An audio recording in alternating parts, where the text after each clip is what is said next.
Good afternoon. My name is Mark Hartley. I'm talking this afternoon with Mark Olson, who is the Vice President of Marketing and Business Development at Smile Reminder. Smile Reminder is a pioneer in text and email messaging to patients.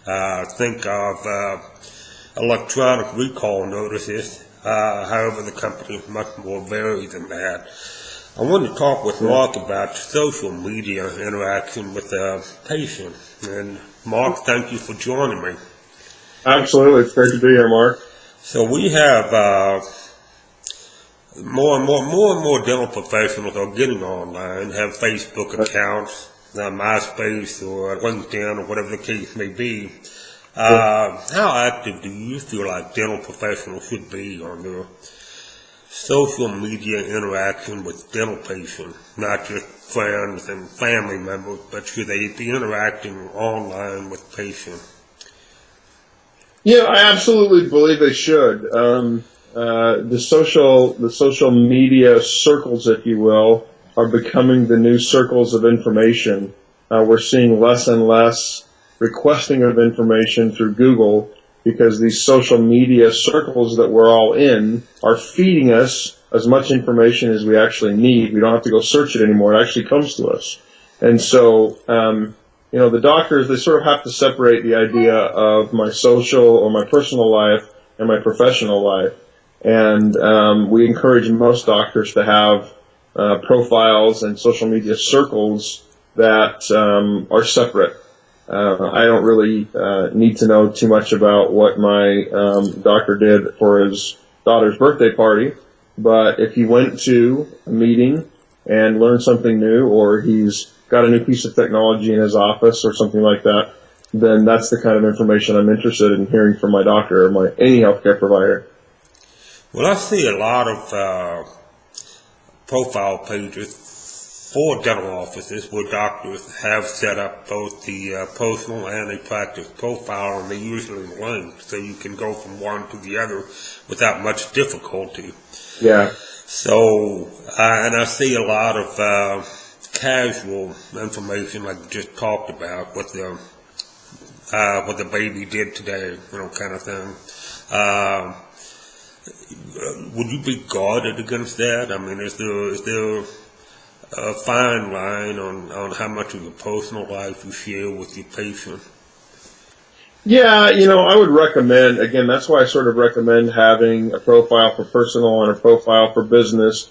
And, if I have a deep enough relationship with some of my patients that they want to choose to go in and kind of participate in my life, then absolutely allow them to do that. But at the same time, keep sort of a professional relationship with the majority of your patients, those patients that you don't have those deep relationships with, because you want to maintain a level of professionalism with them. You don't want them to get the impression that they take that relationship too casually, because it's a very personal and very protected relationship we have with most of our healthcare providers, and it's very private for that matter. Okay. Well, most of my readers are dental hygienists. As the editor of Early Age magazine, we are circulated to approximately 70,000 dental hygienists in the United States. A lot of them have Facebook accounts.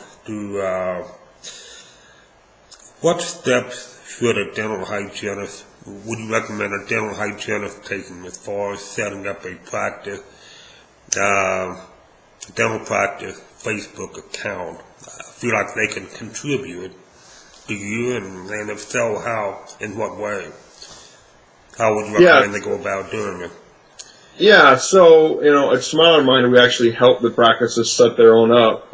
If they're not a customer of Smile Reminder, obviously they need to involve the doctor to make sure that he understands what's being posted about his office and the profile or the image or the branding that's being established for his office. But as you can well imagine, doctors are really busy taking care of patients, and social media is not the first thing on their mind. Whereas the hygiene profession is filled with energetic, young, vibrant people who this is probably a much greater part of their life than maybe the doctor. They understand it a little bit better, and they're a great source for coming up with suggestions for posting. So again, I would recommend that the doctor be included in everything, but maybe in morning huddles or something, they could throw out suggestions to the doctor of what we might post this week. I don't recommend that doctors do daily posts. I think that that's a little bit too much information, but once a week, a couple times a month, that kind of a thing. And I think those suggestions are most often generated through the office staff. So, do you see a general trend on the types of posts that are being put on the site? Are they talking about a new service that the practice is providing, and what direction do they normally take? I wouldn't say that there's a profile yet. I think most doctors are kind of trying to feel their way through it and figure it out. And I think a lot of them are a little more hesitant to post than they are aggressive in terms of posting. But, the kinds of things that we want to hear about as patients, just put yourself in a patient's place. The kind of things that you want to hear about are educational, are success-oriented. For instance, if they have a great case regarding some type of procedure that's turned out, that's a great thing to show. Again, new information that your office is coming into, new technologies that you have adopted, and again, sort of more of an educational bend than a marketing, come give us your money type bend.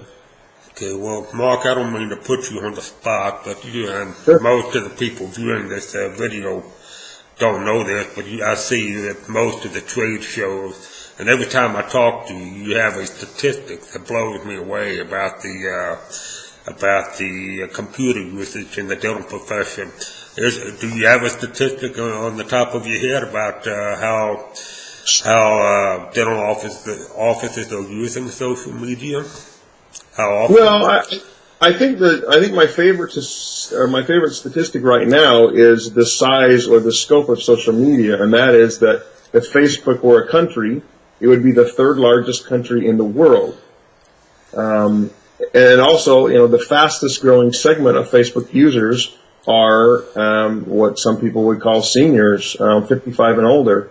And so, social media isn't just for young kids anymore, and it's just not a fragment of society. It really spans all ages, and the width and the breadth of it is such now that it's a phenomenon that can't be avoided. If you want to be in the flow of information in those circles, you have to make yourself available to that, or you're going to be passed by. Yeah, so there's definitely a lot of potential patients out there using Facebook then. You have a Smile Reminder just came out with a new product called Smile Practice Enterprise Edition, and it's primarily aimed at group practices that understand the literature on it. Can you briefly describe the product, and can you describe how it's different from what you offer solo practices, for example? Yeah, sure. The product is essentially our same features and functionality, but it's geared toward the administration from and execution from a group practice environment. So we actually can put points of control in one place that reach out and can control the branding and the reporting and the groups and so forth, the messaging across all of the practices. So, we just announced that Heartland Dental Care group chose the Smile Reminder Edition, the Smile Reminder Enterprise Edition. And so what that's going to give them is the ability to reach out across all their practices and have uniform branding, uniform messaging, and then some really terrific reporting in terms of the way people respond to messages, what offices are doing well, what offices, maybe aren't doing so well in terms of message response and so forth. Okay, well, Mark, I want to thank you for your time and spending a few minutes with me. I look forward to seeing you at Chicago Midwinter. So you have a good afternoon. Absolutely. Thanks very much, Mark. It's always a pleasure to speak to you.